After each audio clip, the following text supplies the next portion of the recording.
नमस्कार, म डाक्टर सञ्जय धरेल। हाल श्रम मन्त्रालय अन्तर्गत रहेको वैदेशिक रोजगार बोर्डको सचिवालय र वीर अस्पतालको सहकार्यमा सञ्चालन भइरहेको टेलिमेडिसिन सेन्टरमा चाहिँ कार्यरत छु। यस टेलिमेडिसिन सेन्टरमा चाहिँ विशेष गरी नेपाली श्रमिक दाजुभाइ दिदीबहिनीहरूको चाहिँ स्वास्थ्य समस्यालाई लिएर हामीले परामर्श दिँदै आइरहेका छौँ र त्यही अनुसार चाहिँ हामीले उहाँहरूको स्वास्थ्य अवस्थाको प्राइजिङ गरेर छुट्याएर कुन अवस्थाको हो, सामान्यदेखि लिएर गम्भीर प्रकृतिका जुन चाहिँ नेपाल पनि झिकाउनु पर्ने अवस्था हुनसक्छ, त्यसमा चाहिँ श्रमिकहरूसँग चाहिँ सम्पर्क गरेर हामीले चाहिँ निरन्तर काम गर्दै आइरहेका छौँ। यस टेलिमेडिसिन सेन्टरमा चाहिँ हजुरहरूलाई कुनै पनि स्वास्थ्य समस्या आइपरेमा वा स्वास्थ्य समस्यासँग सम्बन्धित तपाईले त्यहाँ गराइरहनु भएको उपचारको प्रकृतिलाई लिएर होस् वा कुनै पनि तपाईले आफ्नो शारीरिक रूपमा गर्नुभएको परीक्षणका थप जानकारीहरू चाहिँ हजुरहरूले एउटा फोन एउटा टेक्स्टबाट चाहिँ प्राप्त गर्न सक्नुहुन्छ। यस टेलिमेडिसिन सेन्टरमा चाहिँ तपाईहरूले चाहिँ जुनसुकै स्वास्थ्य समस्याहरू राख्नुहुन्छ, हामीले चाहिँ त्यसलाई सम्बोधन गर्ने प्रयास गर्दै आइरहेका छौँ। आर्थिक अवस्थाहरू पनि यसमा जोडिन्छ। त्यसकारणले गर्दाखेरि हजुरहरूलाई चाहिँ कुनै पनि स्वास्थ्य समस्या सम्बन्धित देशमा देखाउनु परेमा चाहिँ जुन हजुरहरूलाई उपलब्ध गराइएको हुन्छ स्वास्थ्य बिमाको कार्ड, हेल्थ इन्सुरेन्स केही पोलिसी दिएको हुन्छ रोजगारदाताले, त्यो अनुसार चाहिँ हजुरहरूले त्यसलाई सुरक्षित गर्नुभयो भने पनि सम्बन्धित देशमा चाहिँ हाम्रो परामर्श मार्फत गर्नुपर्ने केही परीक्षणहरू भए चाहिँ त्यसले हजुरको आर्थिक अवस्था, आर्थिक भारलाई पनि कम गर्ने गर्छ। अर्को कुरा कस्तो छ भन्दाखेरि कुनै पनि स्वास्थ्य समस्या आइपर्यो भने हजुरहरू डराउनु पर्दैन। निर्धक्कका साथ आफ्नो समस्याहरू हामी कहाँ राख्नु सक्नुहुन्छ। मुख्य कुरा तपाईँहरूको के छ भन्दाखेरि तपाईँहरू डराउनु भएन। तपाईँहरूले कुनै पनि स्वास्थ्य समस्या आयो भने मेरो जागिर जान्छ, मलाई यहाँबाट यो देशबाट डिपोर्ट गरिदिन्छ, निकालिदिन्छ भनेर चाहिँ त्यो समस्याहरूलाई लुकाएर राख्ने गर्नु भएन। अनि अर्को एकदमै इम्पोर्टेन्ट कुरा भनेको तपाईँहरूले पारिवारिक दूरी चाहिँ राख्नु हुँदैन। परिवारसँग निरन्तर सम्पर्कमा रहने, कुराकानीहरू गर्ने, त्यसलाई चाहिँ आइसोलेट ठाउँमा तपाईँ फरक परिवेशमा जानु भए पनि तपाईँहरू निरन्तर परिवारसँग सम्पर्क गर्नुभयो भने त्यसले नि एक खालको कम्युनिकेसन नेपालबाट पनि हजुरको परिवारले चाहिँ हामीलाई सम्पर्क गर्न सक्नुहुन्छ। त्यस्तो सिनारियो पनि देखिएको छ। त्यस्तै यो पेसेन्ट कन्फिडेन्सियलिटीको कुरा पनि छ। तपाईँहरूले एउटा राख्ने जिज्ञासा के हो भने गोपनीयताको कुरा पनि छ। मैले भनेका कुराहरू चाहिँ यो बाहिर जान्छ कि तपाईँहरूको चाहिँ कुनै पनि सूचनाहरू विशेष गरी स्वास्थ्य अवस्थालाई लिएर चाहिँ सार्वजनिकरण हुँदैन। अब म जान चाहेको कुरा चाहिँ यो सावधानीपूर्ण प्रिभेन्टिभ पनि एकदमै इम्पोर्टेन्ट। कुनै रोग लाग्यो भने औषधि खाइहाल्ने भन्ने हुन्छ। त्यो स्थितिसम्म नपुग्नको लागि अगाडि हामीले केही प्रिभेन्टिभ मेजरहरू गर्नुपर्ने हुन्छ। एकदम तपाईँहरूले एकदम याद गर्नुपर्ने कुरा भनेको चाहिँ तपाईँको हाइट र बडी वेट, यो बडी मास इन्डेक्स भन्छ, BMI भन्छ होइन। यो चाहिँ पैसा लाग्दैन। तपाईँले आफ्नो वेट मेजर गर्नुहुन्छ, आफ्नो हाइट मेजर गर्नुहुन्छ, त्यहीँबाट फर्मुलाबाट तपाईँको निस्किहाल्छ। अथवा त्यस्तो केही तपाईँहरूलाई त्यो विषयमा केही जानकारी लिनु पऱ्यो भने पनि हाम्रो टेलिमेडिसिन सेन्टरमा तपाईँहरूले फोन म्यासेज गर्न सक्नुहुन्छ।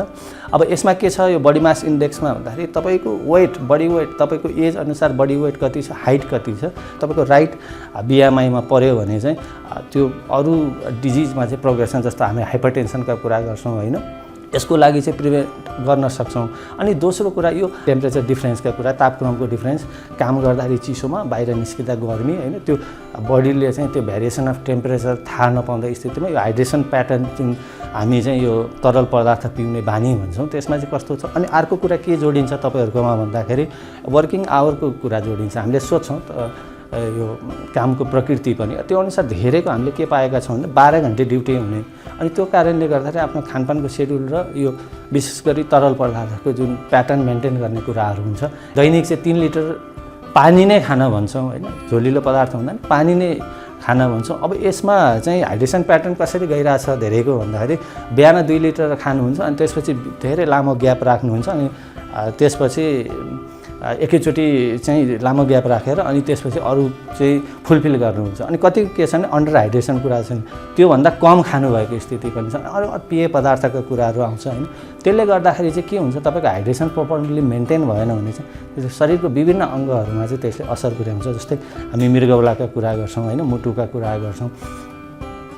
सो त्यो कारणले गर्दाखेरि चाहिँ यो हाइड्रेसन प्याटर्नमा चाहिँ तपाईँले कम्तीमा 2-3 घन्टाको सिफ्टमा चाहिँ त्यसलाई ब्रेक गरेर खानुभयो भने, त्यसलाई छुट्याएर चाहिँ आफूले मेन्टेन गर्नुभयो भने चाहिँ त्यसले एकदमै पुर्याउँछ। र पेय पदार्थमा धेरै ध्यान नदिनु होला। अनि अर्को के छ भन्दाखेरि यो नसर्ने रोगहरूमा चाहिँ विशेष गरी श्रमिकहरूमा देखिएको कुरा चाहिँ हाइपरटेन्सनको कुरा छ। हामी हाई ब्लड प्रेसर भन्छौँ होइन।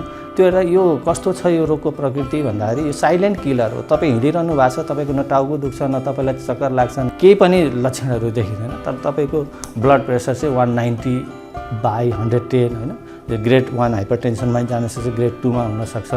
कम्तीमा 3 महिनामा चाहिँ एकचोटि हजुरहरूले आफ्नो ब्लड प्रेसर चेक गर्नु पर्यो र अन्य त्यस्तो केही लक्षणहरू देखा पर्यो भने हामीहरूलाई चाहिँ सम्पर्क गर्दा भयो। आफ्नो प्रयास पनि हुनु पर्यो र केही समस्या आएपछि हामीलाई सम्झने तपाईँले समय पनि छुट्याउनु पर्यो। दुईवटा कुराहरूबाट रन हुन्छ यसमा।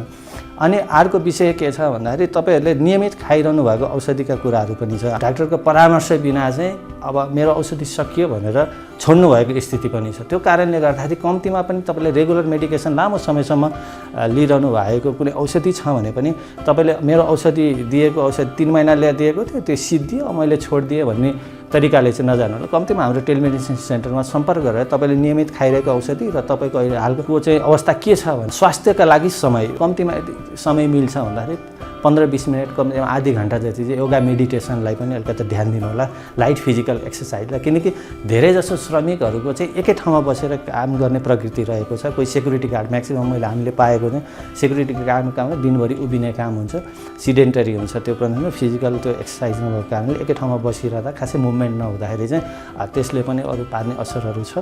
अनि अर्को इम्पोर्टेन्ट कुरा के छ भन्दाखेरि अघि मैले भने जस्तो तपाईँको रेगुलर एक्जामिनेसन केही नभए पनि कम्तीमा 3 महिनामा गर्नुपर्ने परीक्षण चाहिँ तपाईँले एटलिस्ट युरिन, पिसाबको युरिनारी भन्छ, त्यो कस्टली पनि छैन। त्यो युरिनारी गर्नुभयो। अनि अर्को चाहिँ हामी लिपिड प्रोफाइल टेस्ट भन्छ। तपाईँको जुन शरीरको बोसो हुन्छ शरीरमा, त्यसले निम्त्याउने असरहरू चाहिँ एकदमै गम्भीर भएको कारणले गर्दा कम्तीमा 3 देखि 6 महिनाभित्रमा चाहिँ एकचोटि तपाईँले त्यो लिपिड प्रोफाइल टेस्ट भन्ने गर्नुभयो भने पनि त्यसले चाहिँ एक खालको तपाईँको स्वास्थ्य अवस्थालाई चाहिँ रिफ्लेक्ट गर्छ, देखाउँछ। अब हामीलाई चाहिँ यस टेलिमेडिसिन सेन्टरमा चाहिँ 2टा नम्बरहरू उपलब्ध गराइएको छ श्रम मन्त्रालयबाट। यसमा चाहिँ नम्बरहरू चाहिँ 98,513 45,701, 98,513 45,702 दुईवटा नम्बर छ। यसमा चाहिँ व्हाट्सएप, इमो, भाइबर 3वटा एप्लिकेसन्सहरू छन्। अब यस माध्यममा चाहिँ हजुरहरूले कुनै पनि एप्लिकेसनमा चाहिँ आफ्नो गुनासा राख्नु सक्नुभयो, डाइरेक्ट फोन पनि गर्न सक्नुभयो। अब हाम्रो कार्यालय समय चाहिँ हाललाई नेपाली समय बिहान 10 देखि बेलुका 5 बजे रहेको छ। हजुरहरूलाई एउटा जानकारी पनि के गरौँ भने यो कार्यालय समय बाहिर पनि हजुरहरूलाई कुनै पनि स्वास्थ्य समस्या आयो भने चाहिँ हजुरले फोन या टेक्स्ट हामीलाई गर्न सक्नुहुन्छ।